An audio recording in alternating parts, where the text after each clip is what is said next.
Praise the lord. యేసునామమే జయము. మన రక్షకుడు, మన విమోచకుడు యేసుక్రీస్తు అతి పరిశుద్ధమైన నామములో అందరికీ వందనాలు. చిన్న ప్రార్థన ద్వారా ఈ రాత్రికాల వాక్య భాగం ధ్యానించుకుందాము. పరిశుద్ధుడ, మహాగణుడు అనే దేవ యేసయ్య, సర్వాధికారినైన మీకే వేలాది వందనములు, కృతజ్ఞత, స్తుతి స్తోత్రం చెల్లించుకుంటున్నాను. దేవ రాత్రికాల సమయంలో ప్రభువా వాక్య భాగం ధ్యానిస్తుండగా వాక్య భాగం అర్థమైనట్లు సహాయం చేసి మీ కృపలో బలపరిచి మీకు మాదిరిగా మమ్మల్ని నడిపించమని ఈ చిన్న ప్రార్థన యేసునామములో అడిగి వేడుకుంటున్నాను తండ్రి. Amen amen. ద్వితీయోపదేశకాండం 30వ అధ్యాయము 15వ వచనము. చూడుము, నేడు నేను జీవమును, మేలును, మరణమును, కీడును నీ ఎదుట ఉంచి ఉన్నాను. ఆమె దేవుడి వాక్య భాగం దీవించును కాక. ప్రభునందు ప్రియులారా, ఇక్కడ వాక్య భాగంలో గమనించినట్లయితే, చూడుము, నేడు నేను జీవమును, మేలును, మరణమును, కీడును నీ ఎదుట ఉంచి ఉన్నాను.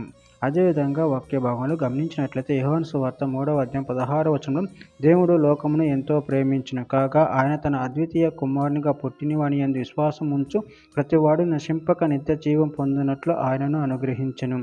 గలతీయులకు రాసిన పత్రిక 3వ అధ్యాయం 13-14 వచనాలలో ఆత్మను గూర్చిన వాగ్దానం విశ్వాసం వలన మనకు లభించినట్లు అబ్రహాము పొందిన ఆశీర్వచనం క్రీస్తు యేసు ద్వారా అన్ని జనులకు కలుగుటకై క్రీస్తు మన కోసము శాపమై మనలను ధర్మశాస్త్రం యొక్క శాపం నుండి విమోచించును.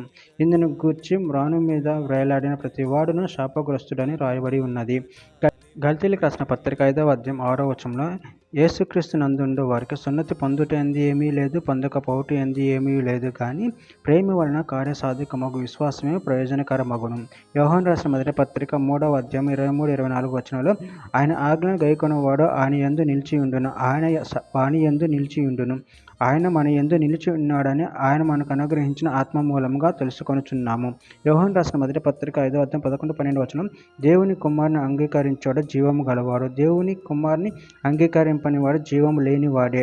దేవుని కుమారుని వాని నామమందు విశ్వాసించు మీరు నిత్య జీవం గలవారని తెలుసుకున్నట్లు నేను ఈ సంగతులను మీకు రాయుచున్నాను. చివరిగా ఒక మాట, హెస్కేలు గ్రంథం 18వ అధ్యాయం 31వ వచనం, మీరు జరిగించిన అక్రమ క్రియలన్నింటిని విడిచి నూతన హృదయమును నూతన బుద్ధి తెచ్చుకొనుడి. ఇశ్రాయేలులారా, మీరెందుకు మరణం నొందుదురు?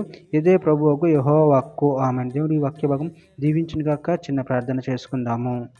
పరిశుద్ధుడా, ప్రేమగలని దేవ యేసయ్య, నాయన మీరు ఇచ్చిన వాక్యదానాన్ని బట్టి ప్రాముఖ్యత చెల్లించుకుంటున్నాను తండ్రి.